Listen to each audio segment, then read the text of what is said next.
Hi hello welcome back to Pasumai Manthiram. எவ்வளோ நாளாச்சு இந்த உளுந்து செடி கிட்ட வந்து. ஏன்னா ஃபுல்லாகவே சுத்தமாக காஞ்சி தீஞ்சு போயிடுச்சு. உங்களுக்கே பார்த்தாலே தெரியும். இந்த பாருங்க க்ளோஸ்அப்பில் எந்த அளவுக்கு செடியெல்லாம் காஞ்சி அப்படியே வாடி போச்சு. இதே மாதிரி தான் ஃபுல்லாக நிறைய செடி செத்து போச்சு.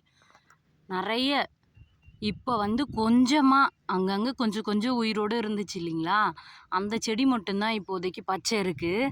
ஏன் நான் இந்த வீடியோ எடுத்து போடுறேன்னா, எங்களுக்கு ரொம்ப ரொம்ப மாதங்கள் கழித்து நேற்று நைட்டு தான் எங்களுக்கு மழையே பெஞ்சுது. அவ்வளோ சந்தோஷம். நல்ல மழை. இந்த பாருங்க, நல்லா காலை வச்சு இப்படி ஊனி எடுத்து அப்படியே பதியுது பாருங்க. அந்த அளவுக்கு ஒரு நல்ல மழை பெஞ்சிருக்கு எங்களுக்கு. இப்போ தான் ரொம்ப சந்தோஷம். பயிர் எல்லாமே வாடி அப்படியே வதங்கி போச்சு. கஷ்டப்பட்டு கொஞ்சம் கொஞ்சம் கொஞ்சம் கொஞ்சம் அப்படியே இறைச்சிட்டே இருந்தோம். இப்போது இந்த கண்டிஷன், இந்த அளவு, இவ்வளோ நாள் ஆன செடி வந்து கண்டிப்பாக காய், பூ, பிஞ்சு எல்லாமே இருந்திருக்கணும். ஆனால் ஒன்றுமே இல்லை. எங்கேயோ ஒரு செடியில் ஏதோ ஒரு காய், அவ்வளோதான். நீங்களே பார்த்தாலே உங்களுக்கே தெரியும். ஆனால் வந்து இந்த டைமில் வந்து செடி ரொம்ப பெருசாகவும் நல்லா கிளையாக அப்படியே செடி நல்லா பச்சை பச்சை பசேல்னு பூ பிஞ்சு காயோடு இருக்கணும். இன்னும் கூடிய சீக்கிரத்தில் வந்து காய் வந்து நல்லா அறுக்கிற மாதிரி இன்னும் ஒரு 10-15 நாளில் அறுவடை செய்கிற மாதிரி இருந்திருக்கும் காய் வந்து. ஆனால் இப்போ வந்து மழை இல்லாததால், தண்ணி இல்லாததால் எங்களால் இறைக்க முடியாததுனால நாங்கள் வந்து இந்த கண்டிஷனில் பார்த்திங்கன்னா நம்ம வந்து செடியை இன்னொரு 10-15 நாளுக்குள்ளே அறுவடை செய்கிற மாதிரி இருக்கும். ஏன்னா உளுந்தோட நாள் வந்து முழு நாளே வந்து 60 நாள் தான். 60 நாள்லேருந்து எக்ஸ்ட்ரா ஒரு 10 நாள் 15 நாள் அவ்வளோதான் தண்ணி பாய வச்சோன்னா அறுவடை பண்ணுற மாதிரி இருந்திருக்கும். ஆனால் தண்ணி இல்லாமல் காஞ்சி தீஞ்சி போனதுனால அறுவடை இப்போதைக்கு பண்ண முடியாது.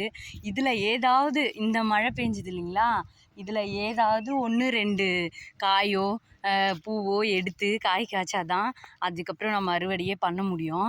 ஓரளவுக்கு இந்த கழனி மணல்ன்றதுனால ஓரளவுக்கு ஈரத்தை அப்படியே தாக்கு பிடிச்சி வச்சுருக்கு பாருங்க. இதில் வந்து ரொம்ப செடி சாகலை.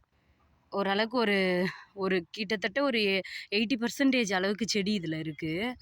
அப்படியே பார்த்திங்கன்னா இந்த பக்கத்து கழனியில் பார்த்திங்கன்னா ஃபுல்லாக 50%, 40%க்கும் கீழே தான் இருக்குது செடியே. அந்தளவுக்கு செடி வந்து இதுவாகிடுச்சு. ஏன்னா உளுந்து வந்து எல்லாத்துக்குமே தேவைப்படும். நமக்கு இட்லிக்கு, எல்லாத்துக்குமே, தோசைக்கு, அப்புறம் வந்து நம்ம ஜிலேபி செய்ய எல்லாத்துக்குமே தேவைப்படும். ஆனால் வந்து என்ன பண்ணுறது,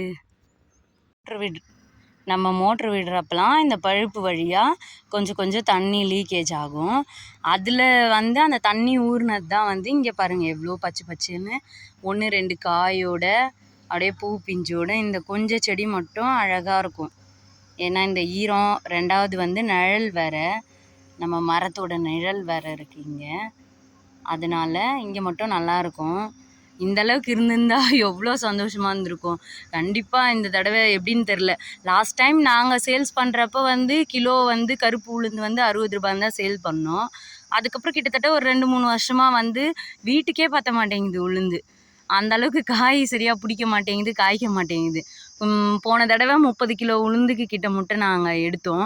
ஆனால் நான் என்ன பண்ணிட்டேன்னா 30 கிலோ உளுந்தையும் இந்த கழனிலேயே போட்டுட்டேன். கழனிலேயே போட்டதுனால சரி காய் காய்ச்சிடும், தண்ணி எப்படியாச்சும் பாசிக்கலாம், மழை கண்டிப்பாக ஆடியில் வந்துடும், தண்ணி எப்படியாச்சும் பாசிக்கலாம் அப்படி சொல்லிவிட்டு ஒரு இதில் நான் என்ன பண்ணிட்டேன், உளுந்து எல்லாத்தையுமே இதில் போட்டு விட்டுட்டேன். ஆனால் பார்த்திங்கன்னா இப்போ நான் போட்ட விதை கூட எடுக்க முடியுமா முடியாதானே தெரியல. பார்த்துக்கலாம்.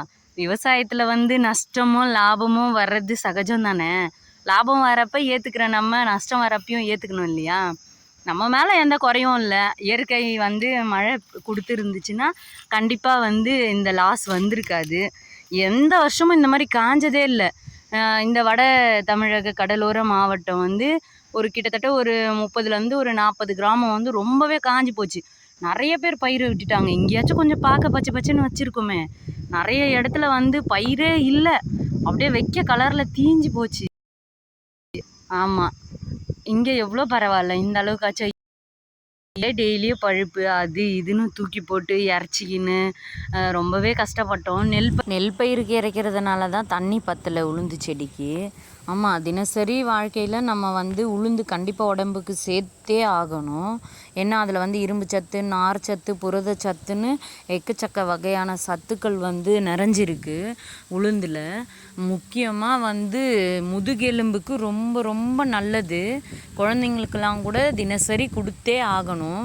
இது வந்து நம்ம உடம்புக்கு தினசரி தேவையான ஒரு சத்து.